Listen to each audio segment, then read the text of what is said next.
Hello student, कैसे हैं आप सभी लोग। आई होप आप सब बढ़िया होंगे। तो स्टूडेंट्स, पहला चैप्टर यानी कि वैद्युत क्षेत्र तथा आवेश की थ्योरी हो गई है, उसका न्यूमेरिकल हो गया है। अब हम लोग देखने जा रहे हैं चैप्टर नंबर 2 यानी कि वैद्युत फ्लक्स तथा गॉस की प्रमेय। ठीक है, उसमें सबसे पहले हेडिंग हम लोग जो समझेंगे वो समझेंगे क्षेत्रफल सदिश यानी कि एरिया वेक्टर। क्या होता है एरिया वेक्टर? देखिए, आप लोग कुछ को तो पता होगा, अगर आपने फर्स्ट ईयर अच्छे से पढ़ा, आपने सदिश राशियाँ अदिश राशियाँ अच्छे से पढ़ी, तो आपको पता होगा कि क्षेत्रफल भी सदिश राशि होती है। जिसको नहीं पता होगा उसे लग रहा होगा ये कैसे हो सकता है, क्षेत्रफल भी सदिश राशि होती है। हाँ बिल्कुल, क्षेत्रफल क्या होती है? सदिश राशि होती है। देखिए, अब मान लीजिए अगर क्षेत्रफल सदिश राशि है तो इसकी फिर दिशा क्या होगी? तो आप इसको ऐसे समझ लीजिए कि मान लीजिए कोई 2D शेप है। सबसे पहले हम 2D शेप की बात करेंगे, फिर 3D शेप की बात करेंगे। ठीक है, क्योंकि 2D शेप में आप अलग दिशा को समझेंगे और 3D शेप में भी समझेंगे। तो ठीक है, इसको देखते हैं। मान लीजिए 2D शेप है, इसे हम लोग ओपन शेप भी कहते हैं। ठीक है, ओपन शेप भी कहते हैं। कोई भी 2D शेप के लिए जो दिशा होती है क्षेत्रफल की, वो क्या होती है? हमेशा सरफेस के परपेंडिकुलर होती है। ठीक, अब बात करते हैं अगर ओपन शेप की, तो परपेंडिकुलर, जैसे मान लीजिए एग्जांपल के लिए हम आपको बता दें, ये जैसे मेरा हाथ है तो ये 2D है। ठीक, अब 2D है तो जितना भी ये एरिया आप नापेंगे यानी कि इसका परिमाण नापेंगे, आप इसका एरिया नाप लेंगे। ठीक, अब आपसे पूछे अगर इसकी दिशा किधर होगी, तो हमेशा इस पृष्ठ के, मान लीजिए जो पृष्ठ है इसका, इसके परपेंडिकुलर यानी कि इसके लंबवत इसकी दिशा होगी। तो 2D शेप है तो क्या दिशा इधर ही होगी? नहीं, तो इधर दिशा इस साइड भी होगी। ठीक, दोनों तरफ इसकी दिशा होगी। अब इसको हम समझते हैं। मान लीजिए हमने 3 एक्सिस बना ली, एक्स, वाई और जेड। ठीक, अब हमारे पास जो कोई भी एक प्लेन है वो क्या है? 2D शेप का, यानी कि वो एक्स एक्सिस पर है और वाई एक्सिस पर है। ये हमने ऐसे इसका बना लिया। ठीक है, ये एक वर्ग हमने इसको बना लिया। अब वर्ग की जो भुजा है वो चारों तरफ क्या है? ए है। ठीक, आप जानते हैं एक्स एक्सिस में जो एकांक सदिश लिया जाता है वो क्या लिया जाता है? आई कैप। वाई एक्सिस पे क्या लिया जाता है? जे कैप। और जेड एक्सिस पे क्या लिया जाता है? के कैप। अच्छा, ये जेड एक्सिस ऐसे बनी है, लेकिन आप जानते हैं एक्स, वाई और जेड एक्सिस कहाँ होगी? इसके जस्ट परपेंडिकुलर होगी, यानी कि आप इस तरह से इसको समझ सकते हैं। अब बात करते हैं इसके क्षेत्रफल की, तो आप अच्छे से जान जाएंगे कि इसका क्षेत्रफल क्या है। इसका क्षेत्रफल होगा भुजा स्क्वायर यानी कि ए स्क्वायर। लेकिन अगर हम इसकी दिशा की बात करें, ठीक है, तो ये ओपन शेप है, 2D शेप है, इसकी दिशा किधर होगी? ये जो सरफेस है इसके जस्ट परपेंडिकुलर दिशा होगी। इसकी दिशा इधर होगी, इसके परपेंडिकुलर, यानी कि जेड डैश यानी कि जेड डायरेक्शन में जो दिशा होगी वही होगी। तो इसकी दिशा की अगर हम बात करें तो क्या होगी? के कैप होगी। ठीक है, क्योंकि जेड अक्ष में ऐसी दिशा होगी, इस सरफेस के परपेंडिकुलर जेड अक्ष है तो उसी के समांतर दिशा होगी ना इसकी। अब उसी के समांतर है यानी कि वो किधर होगी? वो के कैप की तरफ होगी। लेकिन क्या सिर्फ के की तरफ होगी? अंदर भी तो हो सकती है परपेंडिकुलर। अगर हम लंबवत की बात कर रहे हैं परपेंडिकुलर की, तो अगर इसके इधर है तो पीछे भी तो होगी, यानी कि हम इसको कह सकते हैं के कैप की डायरेक्शन भी हो सकती है और माइनस के की कैप की भी डायरेक्शन हो सकती है। ठीक है, इसी तरह से हम एक और सरफेस लेते हैं। चलिए देखिए, मान लेते हैं अब हम यहाँ पे फिर से वाई एक्स जेड बनाते हैं। ठीक है, अब हम एक सर्कल ले लेते हैं जो सर्कल वाई और जेड प्लेन में है। ठीक है, इधर क्या होगा? आई कैप, इधर होगा के कैप, इधर क्या होगा? सॉरी, इधर होगा जे कैप और इधर क्या होता है? के कैप होता है। ठीक है, अब मान लेते हैं कि ये जो हमने एक सर्कल लिया है वो किस में लिया है? एक्स और वाई प्लेन में लिया हुआ है। तो अगर हम इसकी जो रेडियस है वो कितनी आर है? आप जानते हैं ये वृत्त है, वृत्त का अगर क्षेत्रफल की बात करें तो क्या हो जाएगा? पाई आर स्क्वायर। ठीक है, क्षेत्रफल इसका क्या हो जाएगा? पाई आर स्क्वायर। लेकिन अगर बात करें इसकी दिशा किधर होगी भाई, इसकी दिशा किधर होगी? तो इसकी दिशा इसके परपेंडिकुलर होगी, यानी कि वाई डायरेक्शन में होगी। यानी कि जो इसकी दिशा होगी, पहली बात तो वो कितने जे डायरेक्शन में होगी, और वाई में होगी और माइनस वाई में होगी, यानी कि किस में होगी? माइनस जे कैप में होगी। तो आप समझ गए होंगे कि 2D शेप में जो होती है इसकी जो दिशा सरफेस के परपेंडिकुलर ऊपर भी होती है और नीचे भी होती है। ठीक है, इस तरह से आप समझ सकते हैं इसको। इसकी दिशा किधर होगी? अगर गौर से देखें तो इसकी दिशा जस्ट इसकी लंबवत होगी, यानी इसको ऐसे हम दिखा सकते हैं कि किस डायरेक्शन में होगी? ये जे कैप में होगी, और अंदर की ओर अगर होगी तो किस में होगी? ये के कैप में होगी, सॉरी माइनस जे डैश जे कैप में होगी। ठीक है, तो 2D शेप के लिए आप समझ गए। अब बात करते हैं यदि कोई 3D शेप है हमारे पास, ठीक है, जिसको हम लोग कहते हैं क्लोज शेप। ठीक है, 3D शेप के लिए 3D शेप,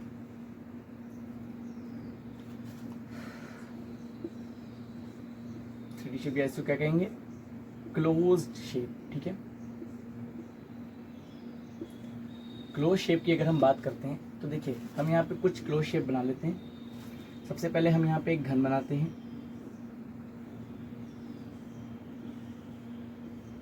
ठीक है, ये क्या हो गया, एक घन हो गया। इसकी प्रत्येक भुजा हम ए मान लेते हैं। ठीक है, इसकी भुजा क्या मान ली, ए मान ली। अब मान लीजिए कोई हम सिलेंडर बना लेते हैं। ठीक है, सिलेंडर बना लिया।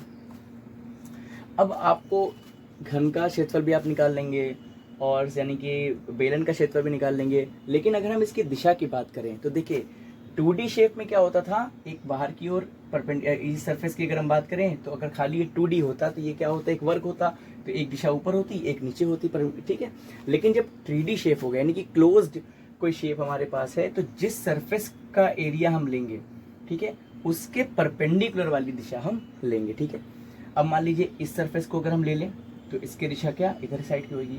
इस वाले सरफेस को ले लेंगे तो इसकी दिशा बाहर की ओर होगी, अंदर नहीं होगी। कहाँ होगी, बाहर होगी। इसी तरह से अगर हम सिलेंडर में इस सरफेस को ले लें तो इसकी दिशा किधर होगी भाई, एन कैप, दिशा इधर होगी।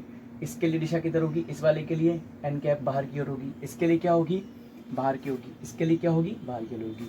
मतलब 2D शेप में दो डायरेक्शन होती हैं, लेकिन 3D शेप में जिस सरफेस को लेते हैं उसी सरफेस के परपेंडिकुलर जो होती है बाहर की ओर, वही दिशा हम लोग लेते हैं। ठीक है, तो आई होप आप क्षेत्रफल सदिश को अच्छे से समझ गए होंगे कि 2D शेप के लिए क्या होता है, 3D शेप के लिए क्या होता है। ठीक है, अगर आप इसको समझ गए तो इसको हम हटाते हैं। अब हम लोग देखने जा रहे हैं घन कोण, क्या कि घन कोण क्या होता है। ठीक है, चलिए इसे हटाते हैं यहाँ से।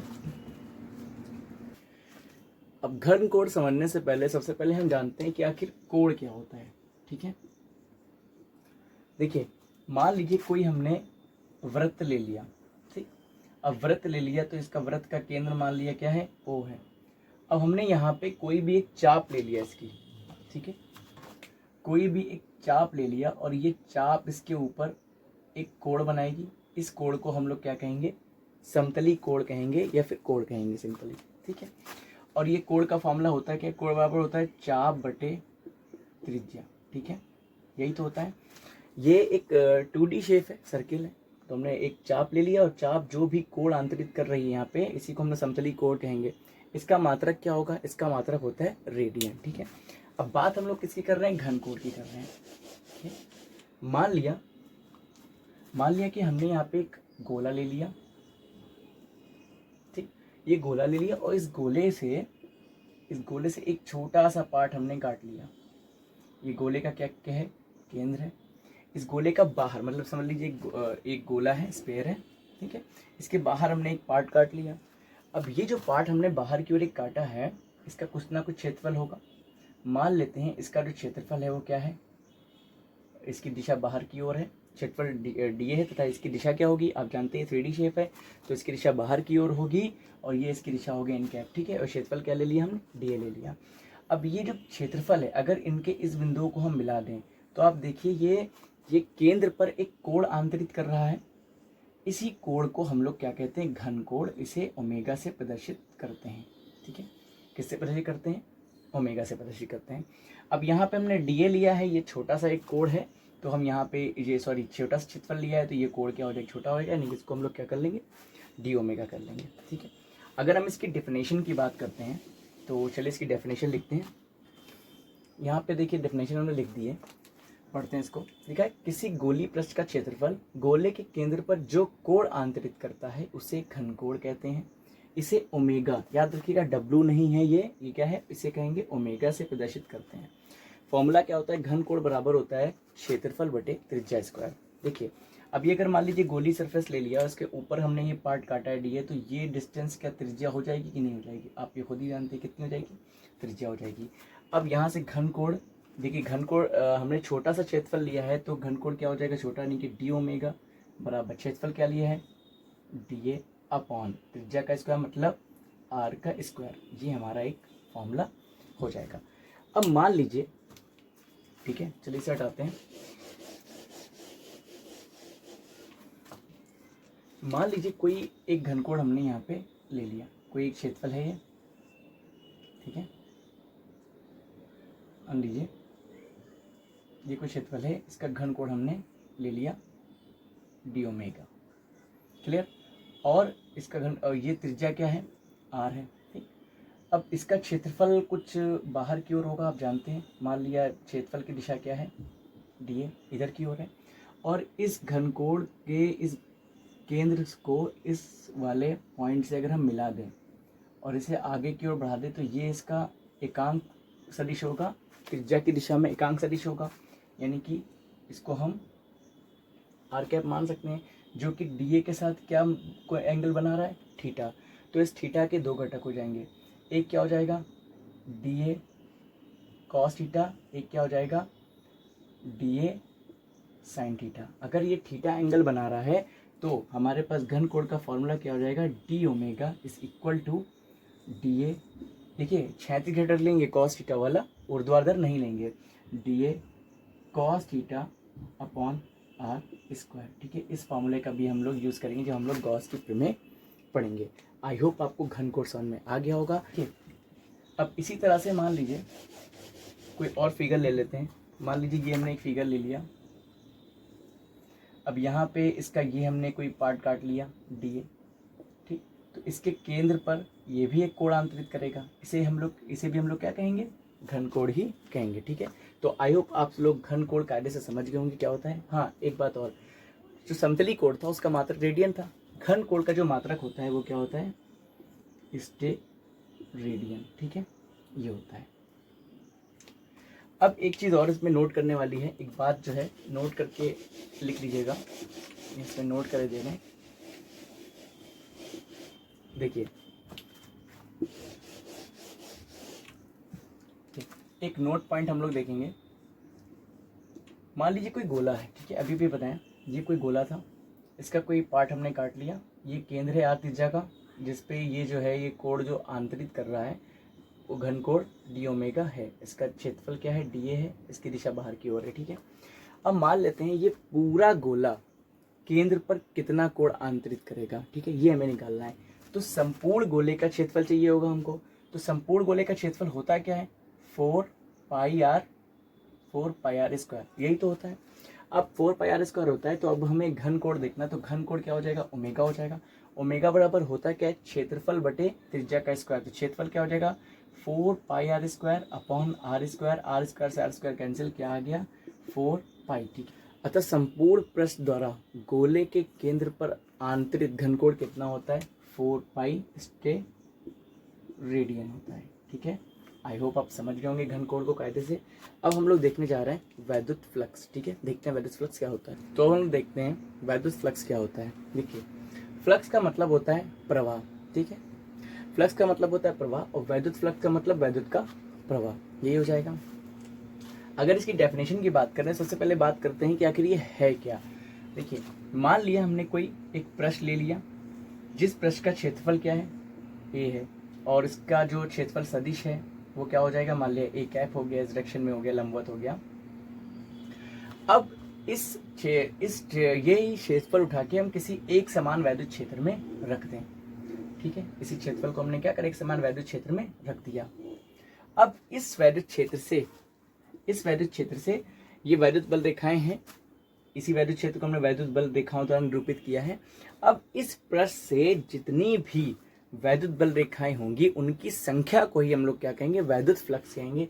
वैद्युत फ्लक्स को हम लोग फाई ई से प्रदर्शित करते हैं, यानी कि अगर यहाँ देखें तो 1 2 3 4, कितना वैद्युत फ्लक्स हो गया, 4 हो गया, ठीक है, ये हमारा वैद्युत फ्लक्स हो गया। अब इसकी डेफिनेशन की बात करें तो हम यहाँ से कह सकते हैं किसी भी पृष्ठ से होकर अभिलंबवत गुजरने वाली, अच्छा एक बात और याद रखिएगा, अभिलंबवत जरूर याद रखिएगा, अभिलंबवत होकर गुजरने वाली वैद्युत बल रेखाओं की संख्या को ही क्या कहते हैं, वैद्युत फ्लक्स कहते हैं, इसे फाई ई से प्रदर्शित करते हैं, ठीक है, ये एक अदिश राशि है।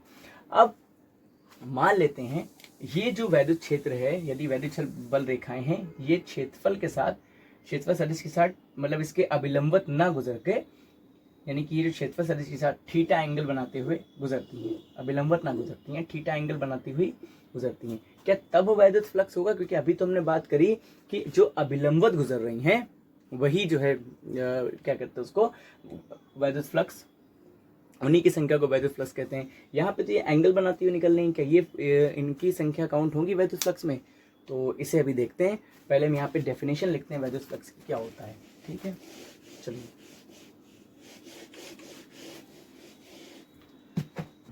देखिए, यहाँ पे मैंने फॉर्मूला इसकी डेफिनेशन लिख दिया है। इसको पहले देख लेते हैं। वैद्युत क्षेत्र में किसी पृष्ठ से अभिलंबवत होकर, ये बात आपको बिल्कुल याद रखनी है, कौन सी? अभिलंबवत होकर गुजरने वाली वैद्युत बल रेखाओं की संख्या को वैद्युत फ्लक्स कहते हैं, ठीक। इसे फाई ई से प्रदर्शित करते हैं। अब बात करते हैं इसका फॉर्मूला क्या होता है। पहली बात तो ये संख्या है, तो ये क्या है? ये एक अदिश राशि है। कैसी राशि है? ये अदिश राशि है, ठीक है। अब देखते हैं क्या वैद्युत फ्लक्स को बढ़ाया कैसे जा सकता है। देखिए, मान लिया ये कोई पृष्ठ था, तो इससे अभिलंबवत जो है वो वैद्युत बल रेखाएं निकल रही थी। इन्हीं की संख्या को हम क्या कह रहे थे? वैद्युत फ्लक्स कह रहे हैं। अब ये कुछ ऐसा वैद्युत क्षेत्र यहाँ पर है। अब मान लीजिए अगर हम ई को बढ़ा दें, ठीक है, ई को बढ़ा दें तो वैद्युत बल रेखाओं की संख्या बढ़ जाएगी। पहले 3 ही बल रेखाएं पास हो रही थी। अब देखिए आप, तो 1 2 3 4 5 6 7 8 बल रेखाएं, यानी कि पहले क्या था? 3 था। पहले जो है फाई का मान कितना था? 3। अब फाई का मान कितना हो गया जब वैद्युत क्षेत्र को बढ़ा दिया?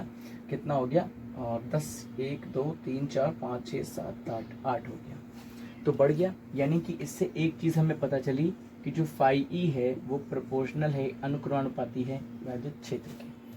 अब मान लेते हैं कि ये फिर से कोई वैद्युत बल रेखाएं हैं।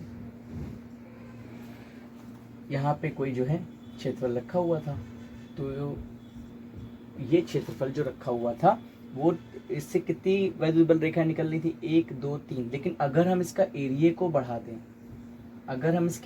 बढ़ा दें, तो इससे देखिए 1 2 3 4 5 6 वैद्युत बल रेखाएं निकलेंगी, यानी कि फाई ई का मान कितना आ जाएगा? 6। इससे एक और चीज पता चली कि जो फाई ई है, ठीक है, इससे पता चला कि जो फाई ई है ये क्षेत्रफल के भी जो है अनुक्रमानुपाती होता है, ठीक है। इन दोनों को मिला लें तो हमें फाई ई बराबर जो इसका फॉर्मूला मिलता है वो मिलता है ई डॉट ए, ठीक। अब ये ई डॉट ए ही क्यों मिलता है, ये हम अभी इसके बाद समझेंगे, जब हम ये समझेंगे कि अगर अभिलंबवत ना गुजर के थीटा कोण बनाते हुए वैद्युत बल रेखाएं गुजरेंगी तो कितना होगा वैद्युत फ्लक्स, ठीक है। चलिए इसे हटाते हैं।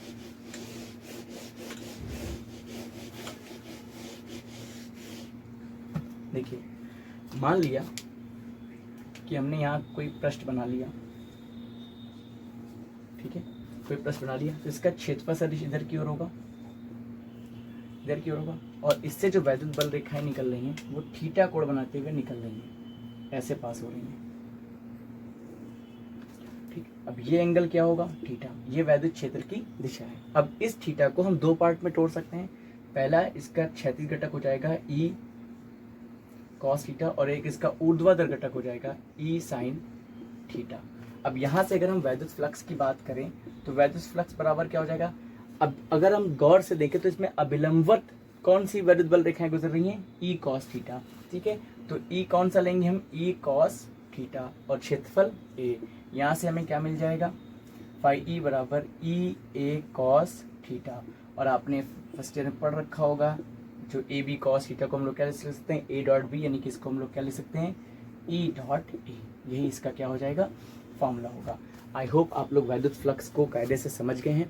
अब कुछ बातें याद करने वाली हैं, नोट करने वाली, तो उसको अभी हम लिख देते हैं, फिर आपको हम समझाते हैं, ठीक है। उसमें चलिए देखिए, वैद्युत फ्लक्स का हमने अभी भी फॉर्मूला पढ़ा, फाई बराबर ई डॉट ए, ठीक है, ये पढ़ा।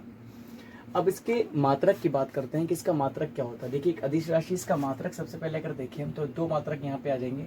वैद्युत क्षेत्र का मात्रक होता है न्यूटन बटे कूलाम, और क्षेत्रफल का मात्रक क्या होता है? Metre square. तो इसका एक मात्रक तो हो गया न्यूटन बटे coulomb, newton to metre square बटे कूलाम। और वैद्युत क्षेत्र का एक मात्रक वोल्ट बटे मीटर भी होता है, और ये क्या हो जाएगा? Metre square. तो मीटर से ये मीटर स्क्वायर कट जाएगा, क्या बचेगा? वोल्ट इंटू मीटर, यानी कि दो मात्रा किसके याद कर लेगा, एक न्यूटन टू मीटर का बटे कूलाम और एक वोल्ट इंटू मीटर। अब नोट पॉइंट में देखिए क्या बात है, इसको बहुत कायदे से याद रखिएगा, ये न्यूमेरिकल में काम आएंगे। यदि वैद्युत बल रेखाएं पृष्ठ में प्रवेश कर रही हैं तो उस पृष्ठ से होकर गुजरने वाला वैद्युत फ्लक्स क्या होगा, ऋणात्मक होगा। ठीक है, किसी भी पृष्ठ में वैद्युत बल रेखाएं जब प्रवेश करती हैं तो उससे बद्ध वैद्युत फ्लक्स ऋणात्मक होता है, तथा यदि वैद्युत बल रेखाएं पृष्ठ से बाहर निकल रही हैं तो उससे जो है तो उस पृष्ठ से बद्ध वैद्युत फ्लक्स क्या होगा, धनात्मक होगा। ठीक है, ये चीज का ध्यान रखिएगा। दूसरा पॉइंट देखिए, यदि कोई पृष्ठ असमान वैद्युत क्षेत्र में स्थित, जैसे कोई पृष्ठ है ये E1 E2 E3 असमान वैद्युत क्षेत्र में स्थित है, तो इसके लिए हम वैद्युत फ्लक्स कैसे निकालेंगे, इसका समाकलन कर देंगे E डॉट ए। ठीक है, इस फॉर्मूले से हम लोग निकालेंगे। आई होप आप वैद्युत फ्लक्स को समझ गए होंगे कायदे से। अब नेक्स्ट वीडियो जो आएगी उसमें हम आपको गॉस की थ्योरम पढ़ाएंगे। ठीक है, तो मिलते हैं नेक्स्ट वीडियो में। वीडियो अच्छी लगे तो लाइक करिएगा, चैनल को सब्सक्राइब करिएगा। Thank you so much.